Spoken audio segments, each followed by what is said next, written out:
Maaga nga pala kami umalis ng bahay ngayon mga guys kasi may pupuntahan kami. Few moments later. Nakalipas ang ilang minutes mga guys, nakarating na din kami sa wakas. At tignan nyo naman yung mga kasama ko. Dahil sa kabubuhan ng auntie nyo mga guys, pati salamin ng motor na dadamay pa. Sa wakas mga guys, pumasok na yung mga auntie nyo. Pagkapasok namin mga guys, ito agad yung bumungad sa amin. Ang ganda nga pala ng view dito mga guys, tignan nyo naman. At nandito naman yung mga kasama ko mga guys kasi may hinihintay pa kami. At tignan nyo naman yung mukha ko mga guys. Sabi ko sa aking kaibigan mga guys, videohan niya naman ako. Dahil sa sobrang ganda ng view dito mga guys. Nagpasyon na yung auntie, hindi na nahiya. Charo, kahit sobrang daming tao mga guys, tignan nyo naman yung mukha. Para na talagang iwan yung auntie niya. Few inches later. Dahil sa sobrang tagal mag-start ng event mga guys, naboring yung auntie niyo. Dahil sa kaboringan mga guys, mukha na yata akong baliw dito na pabalik-balik. Pero hayaan nyo na yan mga guys kasi malaki na yan. At tignan nyo naman mga guys, mukha yata nawalan ng 1 bilyon yung itsura ng auntie nyo dito. Charo, dahil sa katangahan ng auntie nyo mga guys, kaya nagkaganyan.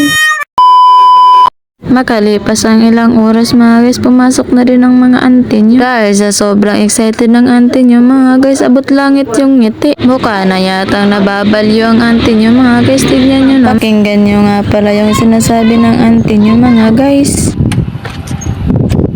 Gusto ko ng guys ng abang. Walang abang dito.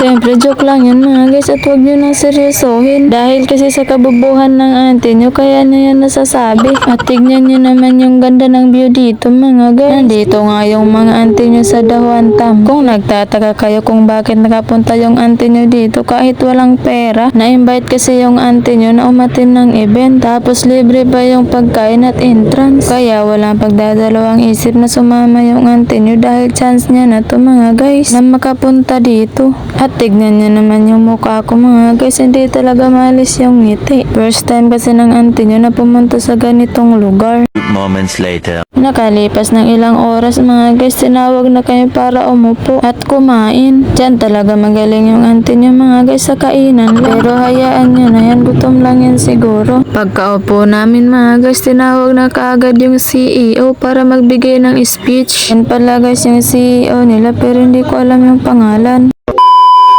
Ito nga, tapos na kumain yung auntie nyo mga guys. Dahil sa sobrang sarap ng pagkain mga guys, hindi na nakapag-video yung auntie nyo habang kumakain. Yan nga yung mga kasamahan namin dito sa event mga guys. Tignan nyo naman, sobrang dami namin. Ito nga, nabutan kami ng gabi dito mga guys. At tignan nyo naman, napakaganda at napakaliwanag. Hindi ko nga akalain mga guys na sobrang ganda pala dito pag gabi. Hanggang dito na lang yung video natin ngayon mga guys. Dahil ang haba na ng vlog natin ngayon at nauubusan na ako ng sasabihin. 3, hoy!